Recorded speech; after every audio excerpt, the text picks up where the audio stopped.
Welcome to the 4th edition of the TigerHiline Online. I'm Jaime Zarate. And I'm Austin Hansen, and we're here to bring you the latest events going on at the campus here at Cedar Falls High School.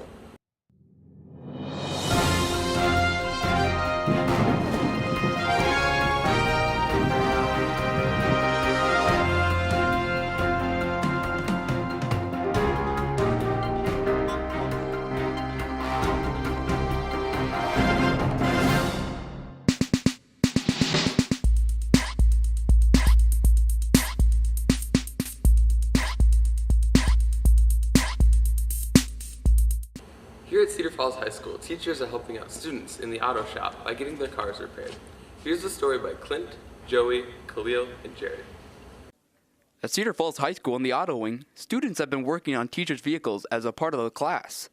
So we sat down with Mr. Riley, the autos teacher. I came from students that didn't have their own car. Teachers always coming to me saying, hey, can you do this? It's a great opportunity for students to get some hands-on knowledge, and it's great for teachers because ready-made workforce here. They drop their car off in the morning, we do their task, send it home within the afternoon. It makes it nice and easy for everyone. Most teachers will pay the students in food, which is always a plus. Our teacher that's had us do something, they've always been very positive, very appreciative of the students and their efforts. How comfortable are teachers dropping their cars off and knowing that high school students are working on them? Some teachers aren't comfortable with that idea. Other teachers are well aware of the risk that can happen. We are not a professional shop. This is a learning environment, so sometimes a simple task, something might become complicated, something might have been broken that we didn't know ahead of time, and that time frame increases and they're willing to work around that. It all comes down to clear communication, make sure we're expressing or telling the teachers exactly what's wrong. If there's any circumstances that require some lengthy time in the shop, we make that known to them ahead of time as much as possible. So we talked with another auto teacher, Mr. Soley, to see how he felt about students working on his car.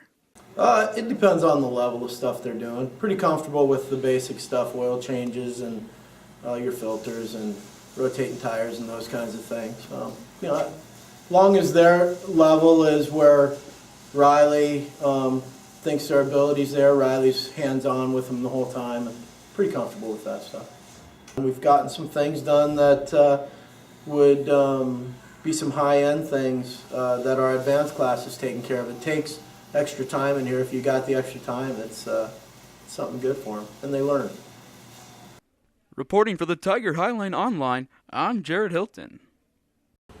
You may have seen a viral video by Wahls, a student from Iowa talking about gay marriage. Here's a story by Austin, Frenchie, and myself. And the question always comes down to, well, can gays even raise kids? And the question, the conversation gets quiet for a moment because most people don't really have an answer. And then I raise my hand and say, actually, I was raised by a gay couple and I'm doing pretty well. Wahls, a 19-year-old University of Iowa student, spoke about the strength of his family during a public forum on House Joint Resolution 6 in the Iowa House of Representatives. Zach's speech landed on YouTube and became viral. He came to Cedar Falls High School this last week to talk to students about his passion for equal rights for all. And the video had about 20,000 hits, and that was when I started to realize maybe something's going to happen here. And as I'm pouring the coffee, my phone starts ringing, and it was CBS. Because of his recent fame for standing up for what he believes is right, he has been on The Ellen Show and traveling the state giving talks about and promoting gay rights. Because it's the kind of thing that always happens to somebody else, but to everybody else, you are somebody else. This has been Austin Hansen reporting for the TigerHiline Online. Here's some Cedar Falls High School students' opinions on Halloween.